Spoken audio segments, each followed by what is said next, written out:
सबको जय मसीह की, प्रेज द लॉर्ड। और मैं एक बार फिर इस पेज पर आ सकी हूँ। इसके लिए मैं परमेश्वर का बहुत धन्यवाद करती हूँ कि उसने मुझे जीवित रखा और मुझे स्वस्थ रखा कि मैं इस पेज पर एक बार फिर से बोलने के लिए आ सकी और परमेश्वर का वचन आप सबके साथ शेयर करने के लिए मैं उपस्थित हूँ। और मुझे विश्वास है कि परमेश्वर हमारे साथ है और वो हमारे बीच में है और वो हमारे थ्रू जो है हमसे बातें करना चाहता है। तो आज हम सबसे पहले दुआ करेंगे। Dear gracious, loving Heavenly Father, we come into Thy presence. We praise You and thank You, Lord, for this beautiful evening You have given us, this beautiful place You have given, and the beautiful life You have given us, and You have filled our life with all the good things, dear Father, from Your treasure. Dear Heavenly Father, we praise You and thank You for keeping us well throughout the week, and You have provided all our needs, dear Father. Thank You, dear Lord, that You love us so much that You have given us Your only begotten Son, Jesus Christ, to die for us, to go to the cross and shed His blood for us, so we might get the salvation and be with You till eternity. Dear Father, we thank You and praise You for all the people, those who are going to listen to this message. Dear Father, open their eyes and minds and open their hearts, dear Lord, so they may receive Thy word, and they may not be just hearer of the word, we may be the doers of the word.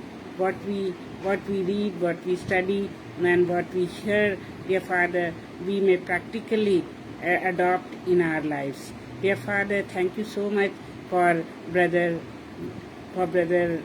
David and for Shabnam ji, that they have so lovingly invited me to speak on their page, and today I am so glad, dear Father, that I could talk to them, and Lord, keep them well and bless them immensely, dear Father. Thank You so much, for we ask all this in Jesus' precious name. Amen. तो आइए हम पहले गीत गाएंगे हमेशा के जैसे कि वचन में जाने से पहले हम परमेश्वर की स्तुति और महिमा के लिए कुछ गीत गाएंगे। यीशु बुला रहा, यीशु बुला रहा, तेरा नाम ले लेकर तुझे यीशु बुला रहा, यीशु बुला रहा, यीशु बुला रहा, तेरा नाम ले लेकर तुझे यीशु बुला रहा। क्या पाएगा तू जीत कर इस दुनिया को, क्या लाभ होगा खोकर आत्मा को, क्या पाएगा तू जीत कर इस दुनिया को, क्या लाभ होगा खोकर आत्मा को। तू आजा यीशु के पास, तुझे यीशु बुला रहा, तू आजा यीशु के पास, तुझे यीशु बुला रहा, यीशु बुला रहा, यीशु बुला रहा, तेरा नाम ले लेकर तुझे यीशु बुला रहा, तेरा नाम ले लेकर तुझे यीशु बुला रहा। चोर आया चोरी करने, घात हत्या करने, यीशु आया जीवन देने, बहुतायत का जीवन देने। चोर आया चोरी करने, घात हत्या करने, यीशु आया जीवन देने, बहुतायत का जीवन देने। तू आजा यीशु के पास, तुझे यीशु बुला रहा, यीशु बुला रहा, यीशु बुला रहा। तेरा नाम ले लेकर तुझे यीशु बुला रहा, यीशु बुला रहा, यीशु बुला रहा। तेरा नाम ले लेकर तुझे यीशु बुला रहा, तेरा नाम ले लेकर तुझे यीशु बुला रहा। आइए सब लोगों, ये यीशु मसीह हमें बुला रहा है और हमें बुलाने के लिए उसने सूली पर अपनी कुर्बानी दी ताकि हम उसके पास आएं, हम अपने पापों का अंगीकार करें और उससे हम माफ़ी मांगे। और अब वो हमें क्षमा करने वाला खुदा है, वो हमको माफ़ी देता है और हमको बहुतायत का जीवन देता है और वो हमको अनंत जीवन देता है ताकि हम उसके साथ अनंत काल तक स्वर्ग में रह सकें। तो क्या ही धन्य है हमारा प्रभु और उसका हम तहे दिल से धन्यवाद करते हैं। तो आइए हम दूसरा गीत गाएंगे। We are one in the Spirit, we are one in the Lord. We are one in the Spirit, we are one in the Lord. And we pray all unity will one day be restored. And they'll know we are Christians by our love, by our love. Yes, they'll know we are Christians by our love. We will walk with each other, we will walk hand in hand. We will walk with each other, we will walk hand in hand.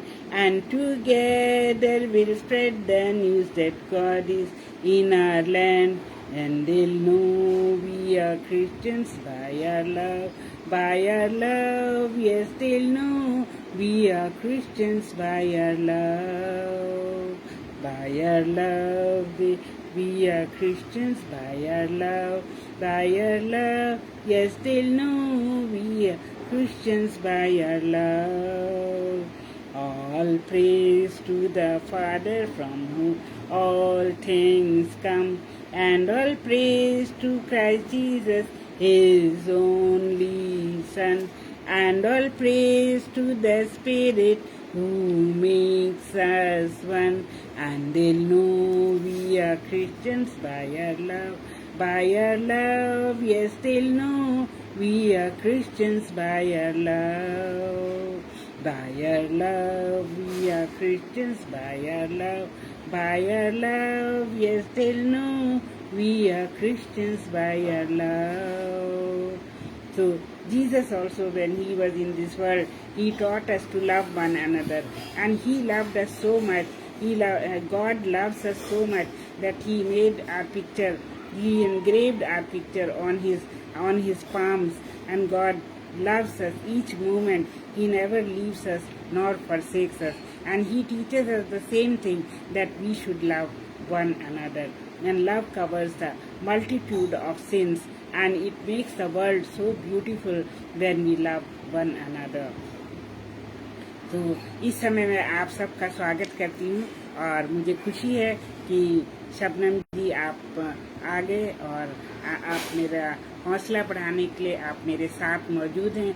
इसके लिए मैं आपको बहुत बहुत धन्यवाद देती हूँ और मुझे उम्मीद है कि और लोग भी जो हैं इस पेज को ज्वाइन करेंगे और इस मैसेज को सुनेंगे, क्योंकि यीशु बुला रहा है आप सबको कि आप सब सामने आएं और उनके मैसेज को सुनें। तो आइए हम मैसेज में चलते हैं। सबसे पहले जो है हम आपको टॉपिक बता देना चाहते हैं, science that you are greatly anointed by God. God ने आपको अभिषिक्त किया है, गॉड ने आपका, परमेश्वर ने हमारा अभिषेक किया है उसके क्या क्या चिन्ह हैं, उसके क्या क्या साइंस हैं, आज हम ये देखने जा रहे हैं।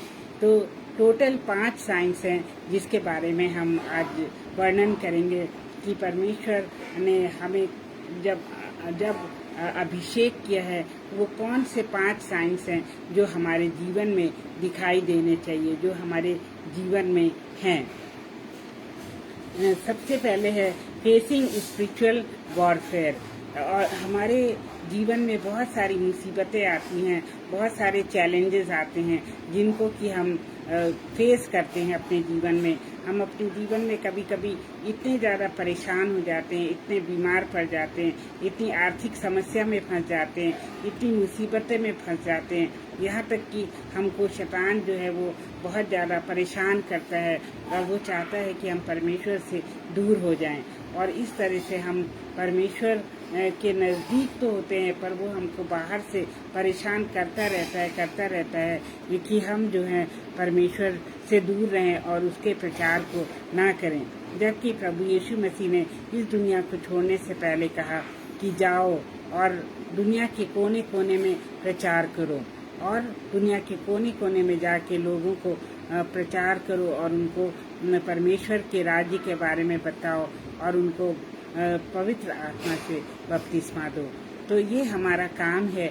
हमको किसी भी तरह के चैलेंज से, किसी भी तरह की मुसीबत से डरना नहीं चाहिए, क्योंकि हमारा युद्ध जो है वो फिजिकल बॉडी से नहीं है, बल्कि हमारा युद्ध आत्मिक शक्तियों से है जो कि आसमान में हैं और ज़मीन पर हैं और ज़मीन पर विचरण कर रही हैं। जैसे कि हम सबको पता है कि लूसीफर को परमेश्वर ने उसके 33% एंजल्स के साथ उनको नीचे फेंक दिया था, क्योंकि उसको घमंड आ गया था और उसके मन में ये विचार आया कि मैं जो हूँ इसका बदला लूँगा, मैं लोगों को परमेश्वर के नज़दीक नहीं आने दूँगा और उनको जो है मैं इतना परेशान करूँगा, इतना लुभाऊँगा दुनिया के सांसारिक चीज़ों से कि वो परमेश्वर से दूर हो जाएं।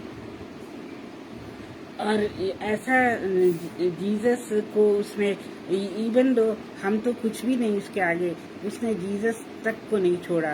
जीसस जब बपतिस्मा लेकर, पानी का बपतिस्मा लेकर जब विल्डरनेस में आए तो उसने परमेश्वर को टेम्प्ट करना चाहा, टेम्प्ट करने की कोशिश करी, उनकी परीक्षा ली। लेकिन प्रभु यीशु मसीह ने उस परीक्षा को कैसे पार किया?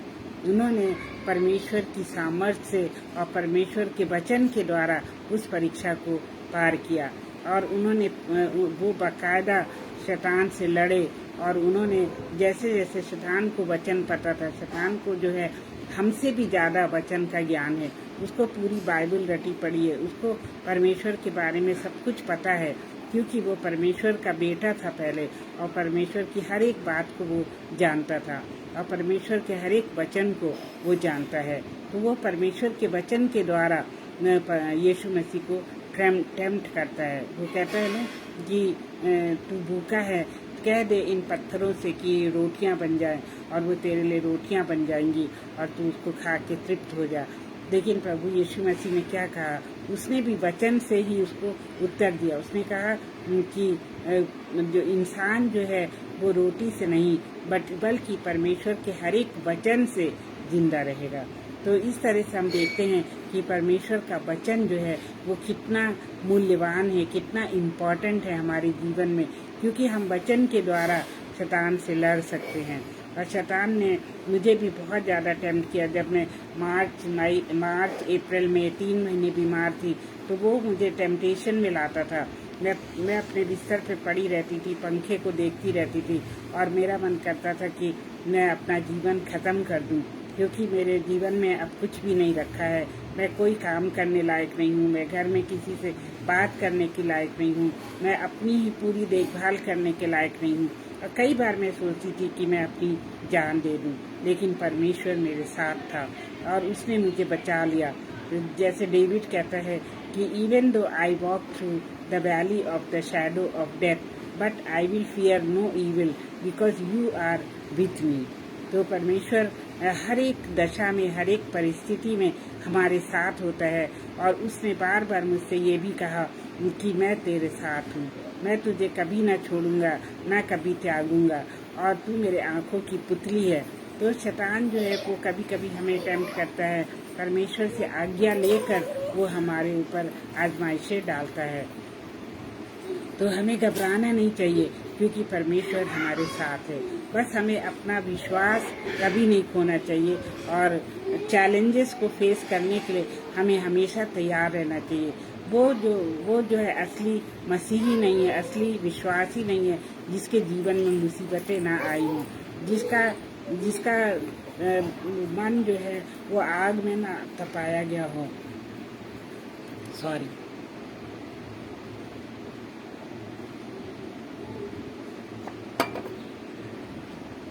तो हमें ये हमेशा याद रखना चाहिए कि परमेश्वर हर परिस्थिति में हमारे साथ है।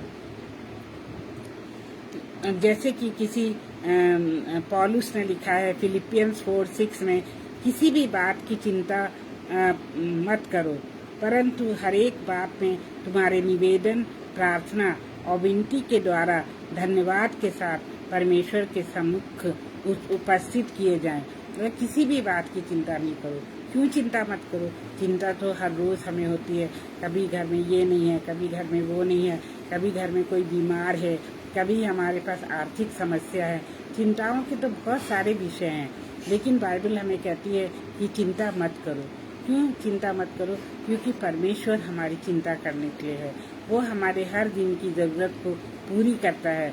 वो हमें हर दिन जो है एक छत देता है, हर दिन हमको खाना देता है, हमारी टेबल पे खाना होता है, हमें अच्छा स्वास्थ्य देता है, हमें अच्छे लोगों से मिलाता है, हमें नौकरी करने के लिए अच्छा स्वास्थ्य देता है। तो परमेश्वर हमारे साथ है, इसलिए हमको चिंता नहीं करनी चाहिए, क्योंकि चिंता करने के लिए परमेश्वर है, क्योंकि वो हमारा पिता है और वो हमको बहुत प्यार करता है। वो नहीं चाहता कि उसके बच्चे जो हैं किसी मुसीबत में रहें। तो ये फिलिपियन 4:6 बताता है कि अगर हम किसी मुसीबत में पड़ते हैं तो हमको क्या करना चाहिए? प्रार्थना करना चाहिए, और अपने निवेदन धन्यवाद के साथ परमेश्वर के सम्मुख लाना चाहिए, और उसको बताना चाहिए, हे पिता, मुझे ये परेशानी है, वो परेशानी है, मुझे ये चिंता है, वो चिंता है। तो वो सारी चिंताएं परमेश्वर जो है अपने ऊपर लेने के लिए तैयार है। वो कहता है, ए बोझ से दबे हुए लोगों, मेरे पास आओ, मैं तुम्हें विश्राम दूंगा। कितना बड़ा, कितना महान है हमारा परमेश्वर। वो हमें बुला रहा है, वो हमें बुलाता है कि हे बोझ से दबे हुए लोगों, मेरे पास आओ, मैं तुझे विश्राम दूंगा।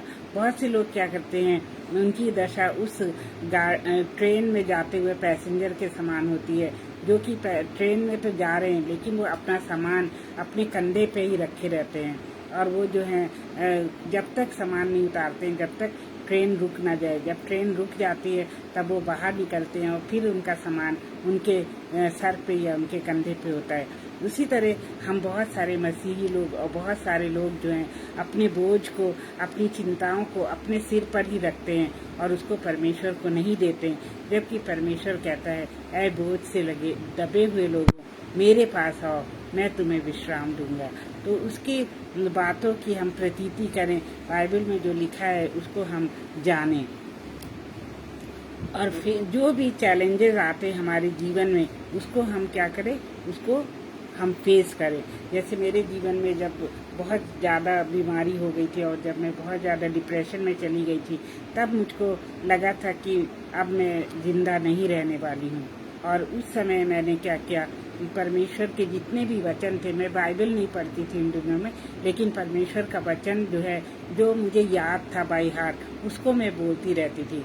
और Psalm 23 भी मैं हमेशा बोलती रहती थी अपने मन में। और मुझे पता था कि मुझे ये दुख जो है परमेश्वर ने नहीं दिया है, मुझे ये दुख शैतान ने दिया है। वो मुझे परखना चाहता है, वो परमेश्वर को जताना चाहता है कि ये जो है ये तुझे छोड़ देगी और तुझे जो है नहीं मानेगी। अगर इससे तू इसकी हेल्थ छीन ले, इसकी नौकरी छीन ले, इसके पैसे छीन ले, तो ये जो है तुझे नहीं मानेगी। और उसने, शैतान ने ऐसे ही किया। वो जोब के जैसे, अय्यूब के लिए शैतान ने परमेश्वर से परमिशन ली थी कि अगर इसका सब कुछ छिन जाएगा तो ये तुझे कर्ज करेगा और मर जाएगा। लेकिन जोब ने ऐसा नहीं किया। उसने अपने विश्वास को हमेशा बनाए रखा। उसी तरह से मैंने भी अपने विश्वास परमेश्वर में नहीं छोड़ा। मैंने कहा, परमेश्वर चाहे कुछ भी हो जाए, मैं तुझे नहीं छोड़ूंगी, क्योंकि तूने वादा किया है कि तू मुझे नहीं छोड़ेगा। इस तरह से मैं आगे बढ़ती गई और 3 महीने में मैंने पूरा मनन किया कि मैंने बचपन से लेकर अभी तक कौन कौन से अच्छे काम किए हैं, कौन कौन से बुरे काम किए हैं, और उन सब को मैं बोलती गई। सॉरी। जितने अच्छे काम थे उनके लिए मैं परमेश्वर का धन्यवाद देती रही, और जितने बुरे काम थे उनके लिए मैं परमेश्वर से एक एक करके माफ़ी मांगती रही। मुझे पता था कि जब मैंने प्रभु यीशु मसीह को ग्रहण किया था, तब मैंने अपने सारे पापों के लिए क्षमा मांगी थी और उसने मुझे क्षमा कर दिया था। लेकिन जब मैं बीमारी के बिस्तर पे थी, तो मुझे फिर से लगा कि मैं अपना क्यों ना बचपन से लेकर अभी तक मैंने जितने भी पाप किए हैं, जितने भी बुरे काम किए हैं, क्यों ना मैं उनको याद करूं और परमेश्वर के हवाले कर दूं, क्योंकि परमेश्वर तो हमारे पापों को बादल के समान अपने पीछे डाल देता है और वो गुम हो जाते हैं, उनको उड़ा देता है और फिर उनको वो याद नहीं करते। और क्या ही धन्य है वो मनुष्य जिसके पाप परमेश्वर ने क्षमा कर दिए हों। तो मुझे पता था कि परमेश्वर की मैं बेटी हूँ और परमेश्वर ने मुझे क्षमा कर दिया है, और शैतान मेरा कुछ भी नहीं बिगाड़ सकता है। और चाहे मैं कितनी भी बीमार हो गई, कमज़ोर हो गई, पर मुझे पता था कि वो मेरी जान नहीं ले सकता है, जबकि वो बार बार मुझसे कहता था कि अपनी जान दे दो। तो इस तरह से बिलीवर के, विश्वासी के जीवन में बहुत सारे चैलेंजेस आते हैं, बहुत सारी मुसीबतें आती हैं, और हम मुसीबतों से कैसे दूर रह सकते हैं। उस समय हमको परमेश्वर से प्रार्थना करनी चाहिए और उसके वचन पर निर्भर करना चाहिए, और परमेश्वर पे हमको निर्भर रहना चाहिए। और हमें बाइबल बताती है 119 105 में कि परमेश्वर का वचन जो है वो हमारे लिए दीपक है और वो हमको राह दिखाता है। तो हमको परमेश्वर के वचन की खोज करनी चाहिए। इवन दो हम बीमार होते हैं, इवन दो हम मुसीबत में होते हैं, हम बाइबल पढ़ना नहीं चाहते, फिर भी हमको बाइबल उठा के पढ़ना चाहिए। मैं इस बात के लिए अपने आप को दोष देती हूँ कि मैंने बहुत कम बाइबल पढ़ी उन दिनों में, और मेरा मन ही नहीं करता था बाइबल पढ़ने का। तो इस तरह, लेकिन परमेश्वर मेरे साथ था, उसने मुझे तब भी नहीं छोड़ा, और उसके वचन मेरे मन में बार बार आते थे, बार बार मेरे हृदय में उसके वचन आते थे, और मैं उनको जोर जोर से बोला भी करती थी। और दूसरा चैलेंज क्या है? दूसरा चैलेंज ये है कि हाँ, पाप से दूर रहने के लिए हमको क्या करना चाहिए कि परमेश्वर के वचन को अपने हृदय में छुपा लेना चाहिए। ये पहला ही चैलेंज बता रही हूँ। जो परमेश्वर ने हमको जो वचन दिए बाइबल में, उनको हमको अपने दिल की, अपने हृदय की पट्टी पर लिख लेना चाहिए और उनको बाय हार्ट याद कर लेना चाहिए।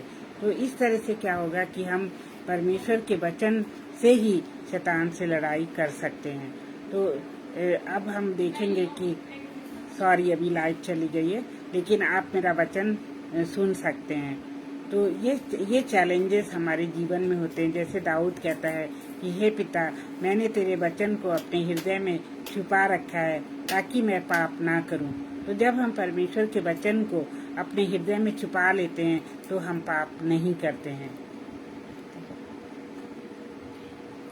हम परमेश्वर के वचन को जब हम अपने हृदय की पट्टी पे लिख लेते हैं तो क्या है, शैतान हमसे दूर रहता है, क्योंकि परमेश्वर का वचन जो है वो बहुत पवित्र है और उसमें बहुत ज़्यादा सामर्थ्य है, ताकत है, और उसको देख के ही शैतान जो है वो डर जाता है और हमसे दूर भाग जाता है। अदरवाइज हर मिनट, हर क्षण वो कोशिश करता है कि हमको टेम्पटेशन में डाले, हमको परीक्षा में डाले और हमको परमेश्वर से दूर कर दे। अब दूसरा चैलेंज है कि परमेश्वर का हार्ट, जैसे परमेश्वर का हृदय खोए हुए लोगों की तरफ बढ़ता है, वैसे ही परमेश्वर का हमारा हृदय होना चाहिए कि हम उनको देखें जो खोए हुए हैं दुनिया में, जो अंधकार, पाप के अंधकार में डूब रहे हैं। उनको हमको अपने नज़दीक, उनसे हमें प्यार करना चाहिए, उनको प्यार से बताना चाहिए कि परमेश्वर है। उसने यीशु मसीह को हमारे लिए दुनिया में इसीलिए भेजा कि वो अपना लहू बहाए और उसके लहू के बहने से हम धुल के साफ हो जाएं और उस पर विश्वास करने से हम अनंत जीवन पाएं। तो थैंक यू जीसस। लाइट आ गई और अब हम देख सकते हैं हमारी यहाँ पर जो पीजी में नीलम जी हैं, उन्होंने मुझे लाइट दिखाई, उनको परमेश्वर बहुत आशीष दे। तो हम क्या करते हैं, जो खोए हुए लोग हैं उनको हमें ढूंढना चाहिए। उनको हम कैसे ढूंढ सकते हैं, हम जान सकते हैं कि वो परमेश्वर, वो यीशु मसीह को मानते हैं कि नहीं मानते हैं, और उनको हमको यीशु मसीह के बारे में बताना चाहिए कि यीशु मसीह ने हमारे साथ कितने महान कार्य किए हैं, कितने आश्चर्यजनक काम किए हैं, हमारे जीवन में क्या क्या चमत्कार हुए हैं यीशु मसीह के कारण, वो सब उनको बताना चाहिए। और उनको बताना चाहिए कि परमेश्वर यीशु मसीह को मानने से क्या हो, हमें हमारे सारे पाप क्षमा हो जाते हैं और हमको अनंत जीवन प्राप्त होता है, और हम सदैव यीशु मसीह के साथ रहते हैं, क्योंकि वो कहता है कि देखो मैं जाता हूँ और तुम्हारे लिए वहाँ पर मैं घर तैयार करूँगा, ताकि जहाँ मैं हूँ वहाँ तुम भी रह सको। तो इस तरह से प्रभु यीशु मसीह जो है हमसे कह के गए, उनका ये वायदा है, और उनका कोई भी वायदा जो है वो झूठा नहीं है। तो वो जैसे कि प्रभु यीशु मसीह ने एक दृष्टांत में बताया था कि एक आदमी की 100 भेड़ें थी, उसकी एक भेड़ खो जाती है, तो वो उनके पीछे उस एक भेड़ को ढूंढने के लिए वो अपनी 99 भेड़ों को पीछे छोड़ जाता है, और उस एक भेड़ को ढूंढने के लिए वो निकल पड़ता है। तो उसी तरह से हमारा भी हृदय होना चाहिए। अगर हमारे परिवार में कोई नहीं जानता है यीशु मसीह के बारे में, उसके लिए हमें प्रार्थना करनी है, उसको बताना है, और अपना जीवन हमें ऐसा बिताना है कि हमारे जीवन से वो लोग देखें और जानें कि हाँ, ये सचमुच में प्रभु यीशु मसीह का बेटी है या प्रभु यीशु मसीह का बेटा है। हमारा व्यवहार ऐसा होना चाहिए कि उससे प्रभु यीशु मसीह की झलक लोगों को दिखाई दे, और वो पूछे हमसे कि आप इतने अच्छे क्यों हैं। जैसे मेरे स्टूडेंट्स पूछते हैं कि मैम आपको गुस्सा क्यों नहीं आता है, आपको कभी भी गुस्सा नहीं आता है, तो मैं कहती हूँ क्योंकि मेरा प्रभु मेरे साथ है, और प्रभु यीशु मसीह जो है वो शांति का राजकुमार है, और उसने मुझे ऐसी शांति दे रखी है कि मुझे गुस्सा नहीं आता है, और मैं प्यार से ही आप लोग को करेक्ट कर सकती हूँ और समझा सकती हूँ। तब उनके दिल पर बहुत इम्पैक्ट, ये सब वर्ड जो हैं बाइबल के, ये बहुत इम्पैक्ट डालते हैं, उनके ऊपर बहुत प्रभाव पड़ता है, और उनका जीवन भी बदल सकता है। इसी तरह अपने घर में हम लड़ाई ना करें एक दूसरे से। अगर हम एक दूसरे से लड़ाई करते हैं तो हमारी गवाही जो है वो नहीं रहती है, और हमारी गवाही खराब होती है, और वो लोग सोचते हैं ये तो बहुत दुआबंदी करती हैं, लेकिन घर में जो है हमसे गुस्सा रहती है, हमारे पर गुस्सा करती हैं, हमसे लड़ाई करती हैं, और हमको बुरा भला कहती हैं, और बहुत से लोग तो गालियाँ भी देते हैं घर में। तो इस तरह से उनकी जो विटनेस है, उनकी गवाही जो है वो खराब होती है। तो जैसा हम बाइबल में पढ़ते हैं, जैसा हम वचन लोगों को बांटते हैं, वैसा ही हम करें भी, वैसे ही जीवन हम जिएं, तो उस तरह से क्या होगा कि लोगों के ऊपर अच्छा प्रभाव पड़ेगा, और वो ये जानेंगे कि ये प्रभु यीशु मसीह के सचमुच में फॉलोअर्स हैं। फॉर एग्जाम्पल, जीसस जब कुएं पे गए थे, समैरिटन वुमेन वहाँ पे आई थी सामरिया में, और प्रभु यीशु मसीह ने उससे कहा था, अगर मैं तुमको वो जल दूंगा कि तुम कभी भी प्यासे नहीं होगे। तो हम जब प्रभु यीशु मसीह के साथ साथ रहते हैं, वो हमारे हृदय में होता है, क्योंकि बाइबल हमें बताती है कि जब हम प्रभु यीशु मसीह को ग्रहण करते हैं तो वो हमारे जीवन में आ जाता है, हमारे हृदय में आ जाता है, और वो हमको राह दिखाता है। तो वो चीज़ें जो हैं लोग देख सकते हैं हमारे अंदर कि ये सचमुच में प्रभु के बताए हुए रास्ते पर चलते हैं, और इनका जीवन जो है दूसरे लोगों से फ़र्क है। और पौलुस की लाइफ देखिए, पौलुस जो था वो बहुत ही खराब व्यक्ति था पहले, लेकिन जब उसको प्रभु यीशु मसीह ने दर्शन दिए, उसके बाद से वो बिल्कुल सुधर गया, और उसने परमेश्वर के लिए कितने दुख उठाए, और कितने लोगों को सुसमाचार सुनाया, और कितनी उसने पत्रियाँ लिखी। आप तो जानते हैं कि पौलुस की पत्रियाँ जो नए नियम में सबसे ज़्यादा हैं। तो इस तरह से परमेश्वर जो है वो लोगों को जो है बदल देता है, जब हम उसको प्यार करते हैं, उसको अपने जीवन में अपनाते हैं। और मैथ्यू में लिखा हुआ है कि हमने प्रभु से किस लिए प्यार किया, क्योंकि उसने हमसे पहले प्यार किया है। ये जो मैथ्यू में नहीं और कहीं लिखा हुआ है, सॉरी, 1 जॉन 4:19 में लिखा हुआ है, वो मैं आपके लिए पढ़ देती हूँ। 1 जॉन 4:19 में लिखा है, हम इसलिए प्रेम करते हैं कि पहले उसने हमसे प्रेम किया। तो हमारे जीवन में दिखता है कि हम लोगों से प्रेम कर रहे हैं। और हम क्यों प्रेम करते हैं, ये नहीं कि हमारे अंदर कोई अच्छाई है, हमारे अंदर प्रभु है और प्रभु का प्रेम है, इसलिए हम दूसरों को प्रेम करते हैं। हम उनके लिए 1 माइल और आगे जाने के लिए तैयार रहते हैं। और कोई अगर किसी को मुसीबत है तो हम अपना समय देकर उसके साथ जो है उसको तसल्ली देते हैं, उसकी मदद करते हैं, उसके साथ बैठते हैं, बातें करते हैं। और सबसे बड़ा जो सबसे कीमती क्या होता है, समय होता है, क्योंकि गया हुआ समय फिर कभी वापस नहीं आता है। अगर हम किसी को समय दे रहे हैं तो वो सबसे अच्छा उपहार होता है और सबसे अच्छी सेवा होती है।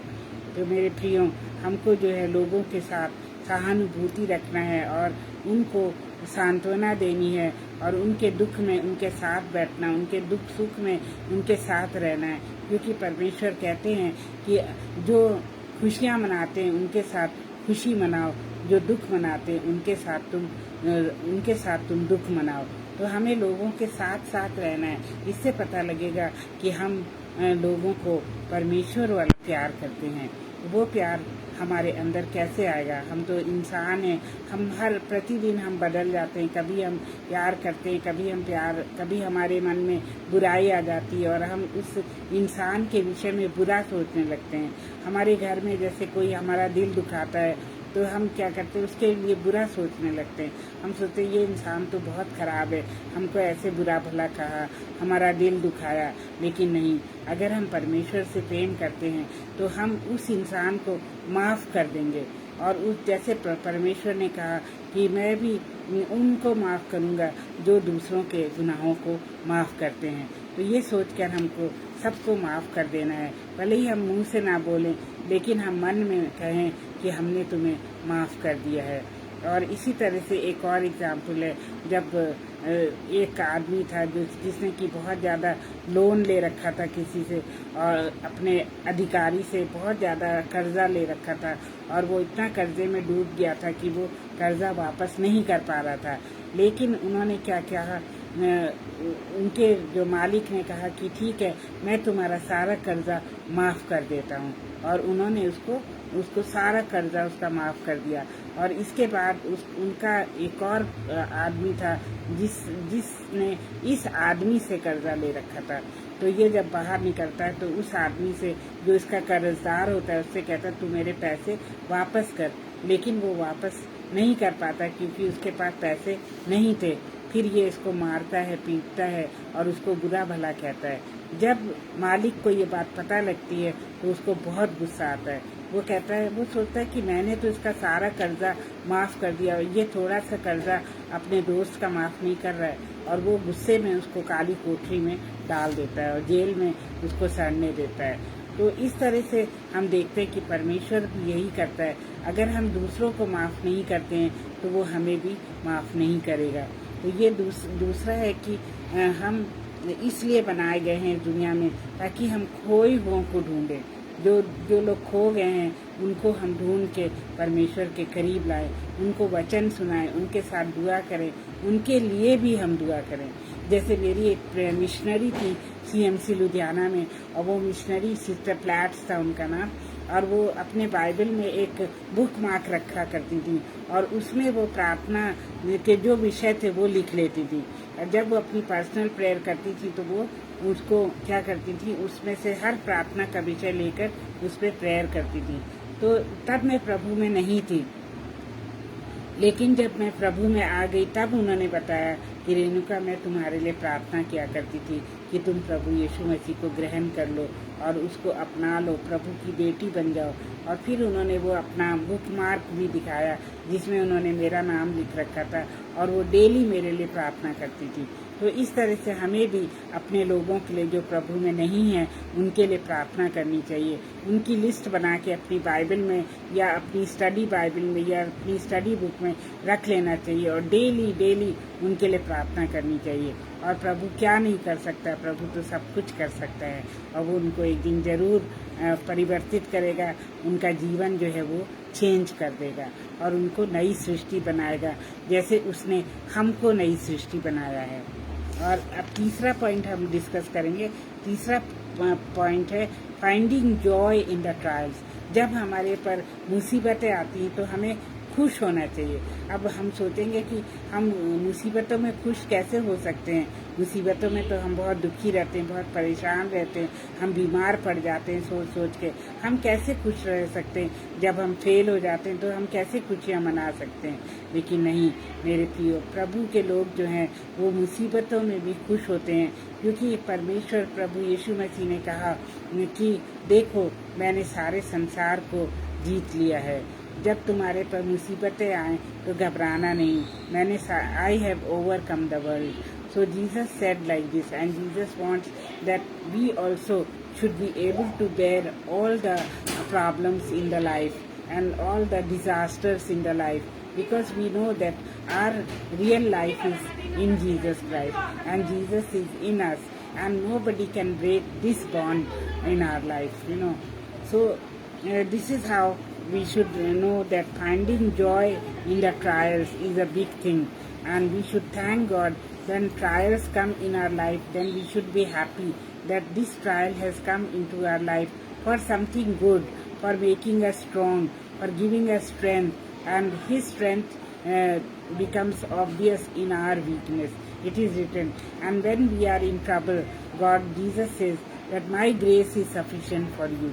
So we should go through that trial and we should remember that Jesus is with us. Jesus ने हमें कभी नहीं छोड़ा, उस ट्रायल में भी वो हमारे साथ है। तो इस तरह से हमें आगे बढ़ते जाना चाहिए।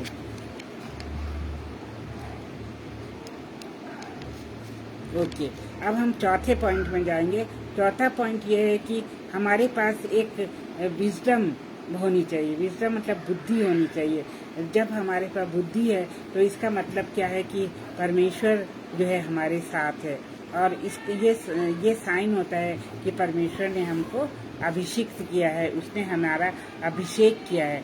जैसे उसने सोलोमन का अभिषेक किया था। किंग सोलोमन जो है वो बहुत ही बुद्धिमान राजा था और दुनिया का सबसे ज़्यादा बुद्धिमान राजा सोलोमन था, और वो परमेश्वर ने उसका अभिषेक किया था।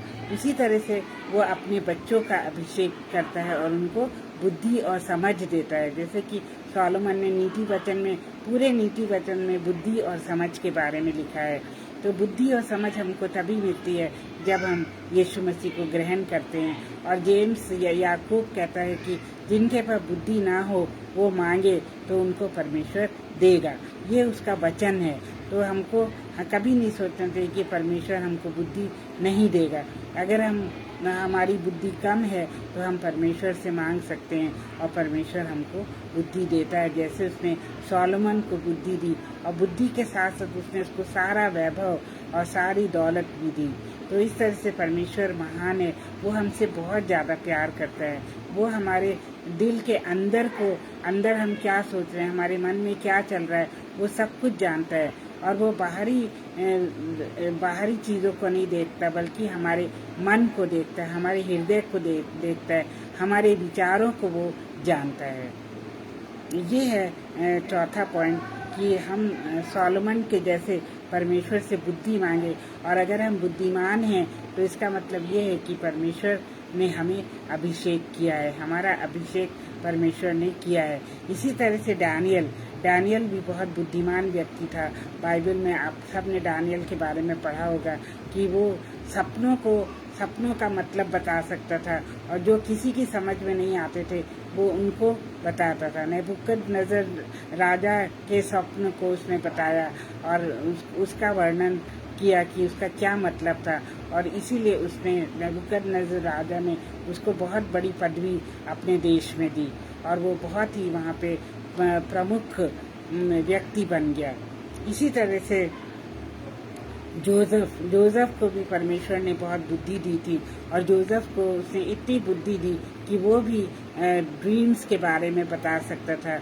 उस स्वप्न का क्या मतलब था उसने जब फ़ैरो को बताया तो वो एक बहुत बड़ा अधिकारी वहाँ का बन गया। मिस्र का बहुत बड़ा अधिकारी जोसेफ बन गया। और इस तरह से हम देखते हैं कि परमेश्वर जब हमको बुद्धि देता है तो बुद्धि के साथ साथ वो बहुत कुछ हमको देता है। और हम इन एग्जाम्पल से, इन उदाहरणों से समझ सकते हैं कि परमेश्वर हमको सिर्फ बुद्धि ही नहीं, बुद्धि के साथ साथ बहुत कुछ देता है। तो मेरे प्रियो, हमको परमेश्वर से कुछ नहीं बल्कि बुद्धि और समझ मांगनी चाहिए, और उसके साथ साथ ये सब चीज़ें हमको मिल जाती हैं। जैसे कि मैथ्यू 6:33 में लिखा हुआ है कि पहले परमेश्वर के राज्य की खोज करो तो तुम्हें ये सब कुछ मिल जाएगा। तो इसी तरह से हमें परमेश्वर से बुद्धि मांगनी चाहिए। कि ये हो गया चौथा पॉइंट।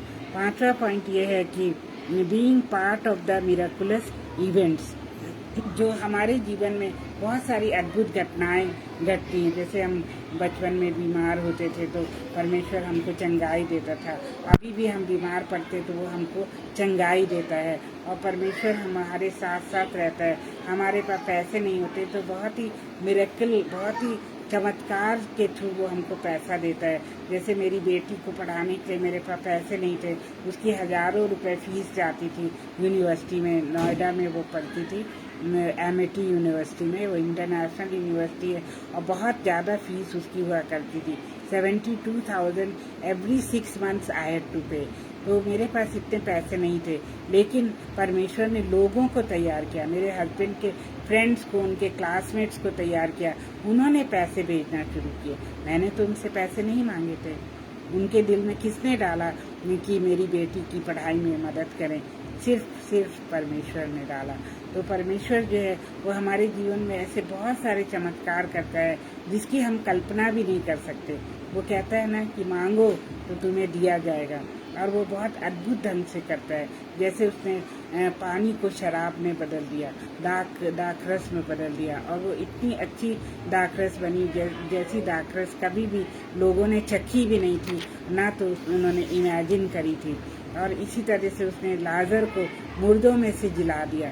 लाजर जो कि कब्र में चौथे दिन में जीसस उसके पास जाते हैं और कहते हैं लाजर कम आउट, लाजर कम आउट। और लाजर को बुलाने से लाजर जो है अपनी सारी पट्टियों के साथ वो बाहर निकल आता है, और वो बिल्कुल हेल्दी, एक स्वस्थ इंसान के जैसे लोगों को दिखता है। तब लोग जो हैं अचंभा करते हैं और उस पर विश्वास करते हैं, परमेश्वर पे विश्वास करते हैं और प्रभु यीशु मसीह पे विश्वास करते हैं। जबकि कई फक्की फरीसी लोगों को ये बात अच्छी नहीं लगती है, क्योंकि प्रभु यीशु मसीह जो है इन सब चीज़ों से मशहूर हो रहे थे और लोग उनके अनुयायी बनते चले जा रहे थे। तो मेरे प्रियो, हमारे जीवन में जो भी चमत्कार होते हैं उनके बारे में हमको बताना चाहिए, लोगों को उनका वर्णन करके बताना चाहिए कि देखो हम इतनी मुसीबत में थे, इस कमी में थे, हम इतने बीमार थे, हमारे पास पैसे नहीं थे, लेकिन प्रभु ने हमारी कितने अद्भुत ढंग से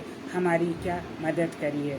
तो इस तरह से उनके दिल भी बदल जाते हैं और वो भी प्रभु यीशु मसीह पर विश्वास करने लगते हैं। तो हमारे जीवन में हर दिन चमत्कार होते हैं। This life itself is a miracle. हमारा जीवन ही एक चमत्कार है। एवरी डे हम सुबह सो के उठते हैं और सांस लेते हैं, हम दुनिया को देखते हैं, वही एक चमत्कार है। उसके बारे में भी हमको लोगों को बताना चाहिए कि देखो कितने लोग तो मरते हैं जब वो सो रहे होते हैं, सोते में ही उनके प्राण निकल जाते हैं, और कि उनको भी नहीं पता होता है कि आज हमारा आखिरी दिन है, और लोगों को भी नहीं पता होता है कि ये इस तरह से दुनिया छोड़ के चले जाएंगे। लेकिन जब हम सुबह उठते हैं तो हमको परमेश्वर का धन्यवाद देना चाहिए। Good morning Jesus, thank you Jesus, आपने हमको जीवित रखा और ये नया दिन दिखाया। तो ये इटसेल्फ ये नहीं हम कह सकते कि हमारे जीवन में कोई चमत्कार नहीं होते। हमारे जीवन में चमत्कार एवरी डे होता है, और एवरी डे बहुत सारे चमत्कार होते रहते हैं। तो ये निशानी है कि परमेश्वर हमारे साथ है और उसने हमारा अभिषेक किया है। तो मेरे प्रियो, हम सबको परमेश्वर बहुत प्यार करता है और उसने हमारा अभिषेक किया है। और इन अभिषेक करने का मतलब ये है कि हमारे पास ये 5 साइंस जो हैं हमारे अंदर होना चाहिए। एक तो ये है कि हम जो आत्मिक युद्ध से लड़ने का हमें मौका मिलता है और हमें आत्मिक युद्ध में लड़ते रहना चाहिए। और लड़ना अपनी शक्ति से नहीं, अपनी सामर्थ्य से नहीं, बल्कि परमेश्वर की सामर्थ्य से हमको लड़ना है, परमेश्वर के वचन के द्वारा हमको लड़ना है। और परमेश्वर हमारी मदद करता है। जैसे दाऊद ने कहा कि मैं कितनी भी even though I walk through the valley of shadow of death I shall fear no evil because thou art with me. और सेकंड है कि हमारे दिल में प्यास है कि हम खोए हुओं को ढूंढें, जैसे जीसस ने हम खोए हुओं के लिए अपनी जान कुर्बान कर दी। इसी तरह हम भी लोगों को बताएं कि परमेश्वर ने हमको कैसे बचाया है और हम बच के हमें एक नया जीवन प्राप्त हुआ है और हम स्वर्ग के अधिकारी बन गए हैं। हम स्वर्ग में जाकर परमेश्वर के साथ रहेंगे, यीशु मसीह के साथ रहेंगे, उसके स्वर्ग दूतों के साथ रहेंगे और हमेशा हम उसकी हमदो सन्ना गाएंगे। वहाँ पे हमारा घर है, वहाँ पे जीवन का मुकुट है, वहाँ पे सब कुछ शांति और शांति है। और परमेश्वर के स्वर्गदूत हमेशा परमेश्वर की महिमा गाते हैं और सुनाते हैं। इसी तरह हम भी परमेश्वर की महिमा गाएंगे। तो ये सब बातें हमको लॉस्ट लोगों को बतानी चाहिए। और जितने भी लोग खो गए हैं हमारे परिवार में या हमारे दोस्तों में या हमारे आसपास के पड़ोसियों में या हमारे जहाँ हम काम करते हैं वहाँ पर, उनके लिए हमें दर्द होना चाहिए कि ये लोग परमेश्वर को नहीं जानते हैं। इनको हमें परमेश्वर को के बारे में बताना है। और तीसरा है कि finding joy in the trials. हमें जब मुसीबतें आती हैं, ट्रायल्स आते हैं हमारे जीवन में, टेम्पटेशंस आते हैं, तो हमें क्या करना चाहिए? खुश होना चाहिए, क्योंकि वो एक पर्पस के लिए हमारे जीवन में आया है। इसका मतलब है कि परमेश्वर ने हमारा अभिषेक किया है। हमें ट्रायल से घबराना नहीं चाहिए, क्योंकि परमेश्वर हमको सामर्थ्य देगा, शक्ति देगा उन ट्रायल से गुजरने के लिए। और चौथा है पोजेसिंग द कॉमन विजडम। हमारे अंदर बुद्धि होती है, जो परमेश्वर ने हमें बुद्धि दी होती है, वो बुद्धि जब होती है, वो समझ होती है, इसका मतलब है कि परमेश्वर ने हमारा अभिषेक किया है। और पांचवा क्या है? पांचवा है कि being part of the miraculous events. Part of the मतलब कि डेली हमारी लाइफ में ऐसी घटनाएं होती हैं जो कि परमेश्वर के किए हुए चमत्कार को प्रदर्शित करती हैं। अगर वो घटनाएं हमारे जीवन में हो रही हैं तो इसका मतलब है परमेश्वर का अभिषेक हमारे साथ है। हम लोग ब्लेसेड लोग हैं, और ये नहीं कि हमारे साथ लक काम कर रही है, बल्कि हमारे साथ परमेश्वर का आशीर्वाद और उसका अभिषेक जो है वो काम कर रहा है। तो ये पांचों चीज़ें मेरे प्रियो आप याद रखिएगा और अपने मन में, अपने दिल की पट्टी पे इसको लिख लीजिएगा, क्योंकि ये परमेश्वर का वचन है। डेली आप क्वेश्चन करिए अपने से कि क्या ये सारे गुण, ये सारे अभिषेक की ये साइंस मेरे अंदर हैं कि नहीं। और हमको सोचना है, मनन करना है कि ये हैं कि नहीं। अगर नहीं है तो उसको हमें परमेश्वर से मांगना चाहिए। तो मेरे प्रियो, यहाँ पे मैं अपना प्रचार समाप्त करती हूँ और मैं आप सबका तहे दिल से धन्यवाद करती हूँ। आप सबका वेलकम किया, अब आपका धन्यवाद करती हूँ कि आपने इतने धैर्य से ये सब सुना और परमेश्वर की बातों को सुना और उसको अपने हृदय में लिया। मैं धन्यवाद करती हूँ ग्रेस बर्डन जी का, विनय जोसेफ का और रेनू का धन्यवाद करती हूँ, शबनम जी का, अनुपम जी का, और जितने भी लोग इस प्रचार को सुनने के लिए आए उन सब का धन्यवाद करती हूँ। और जो बाद में इस प्रचार को सुनेंगे उनके लिए भी परमेश्वर से आशीषें मांगती हूँ और उनको परमेश्वर बहुत आशीषित करे और उनके जीवन में बहुत सारे चमत्कार हों और सारी दुख और सारे जो भी मुसीबतें हैं वो दूर हो जाएं यीशु मसीह के नाम में। आइए हम प्रार्थना करें। हे प्यारे पिता परमेश्वर, हम आपके पास आते हैं, हम आपको धन्यवाद देते हैं प्यारे प्रभु कि आपने पवित्र आत्मा के जरिए हमसे बातचीत करी और हमारी बुद्धि को खोला और हमें बहुत सारी नई बातें सिखाएंगी। और हम विनती करते हैं प्यारे प्रभु कि इन वचनों पे चलने वाले हम बने और आपका अभिषेक हमारे पर हमेशा रहे। शैतान हमसे दूर रहे, कोसों दूर रहे, वो हमारे नज़दीक ना आए, क्योंकि हमारा तन मन सब कुछ प्रभु यीशु मसीह के लहू से ढका हुआ है और वो शैतान परमेश्वर के लहू से बहुत डरता है और परमेश्वर के वचन से भी बहुत डरता है, जबकि उसको पता है। लेकिन हम उसके वचन को अपने दिल में ऐसे छिपा लें कि जब भी वो हमें टेम्प्ट करे हम उसके वचन से ही उससे लड़ सकें। और प्रभु जी हमको इस लायक बना कि हम दूसरों को भी आपकी नज़दीकी में ला सकें और दूसरों के साथ वचन को शेयर करें, प्रभु यीशु मसीह के बारे में बताएं और हमारे मन में कोई डर ना रहे, कोई झिझक ना रहे प्रभु, क्योंकि इसी पर्पस के लिए, इसी उद्देश्य के लिए आपने हमें इस दुनिया में भेजा है। और प्यार प्रभु हमारे बीच में अगर कोई बीमार है तो उनको अपने छिदे हुए हाथ बढ़ा के छू और चंगाई प्रदान कर। अगर कोई आर्थिक समस्या में है तो उसकी आर्थिक समस्या को दूर कर प्रभु। और अगर कोई केस लड़ रहा है, कोर्ट केस चल रहा है, तो उनके केस को ख़त्म कर प्यारे प्रभु, उनका न्याय कर प्यारे प्रभु, क्योंकि आप सबसे बड़े न्यायाधीश हैं प्यारे प्रभु। अगर कोई और किसी मुसीबत में हो तो उनको बचा लीजिए। कोई अगर पापी लोगों की संगति में है तो उनको छुड़ा लीजिए। हमारे परिवार के सदस्यों के साथ होइए। हर एक मेंबर जो है वो आपकी संतान हो प्यारे प्रभु। हर एक मेंबर हमारा जीवन देखे और हमारे जीवन से वो सीखे कि इनके जीवन में प्रभु यीशु मसीह है, इसलिए ये अच्छे हैं। प्यारे प्रभु जी हमें इतना अपनी करुणा से भर दीजिए और हमारे पर आपकी करुणा ऐसी हो कि हम हर मुसीबत, हर ट्रायल और हर टेम्पटेशन को फेस करने के लिए तैयार रहें। और हमारे इन सब प्रियजनों पे आपकी बहुत आशीष हो और हर एक को आशीषित कीजिए। और हमारे ब्रदर अनुपम और सिस्टर शबनम को भी आशीष दीजिए।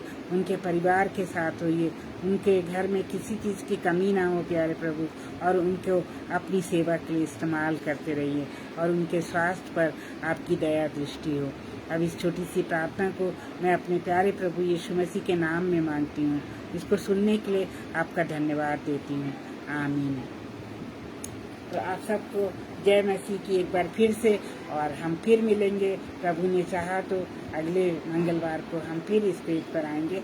और जब मेरी लाइफ में थोड़ा सा ज़्यादा वक्त मिलने लगेगा तो मैं सैटरडे को दोबारा बोलना शुरू कर दूँगी। आप सबको जय मसीह की। God bless you.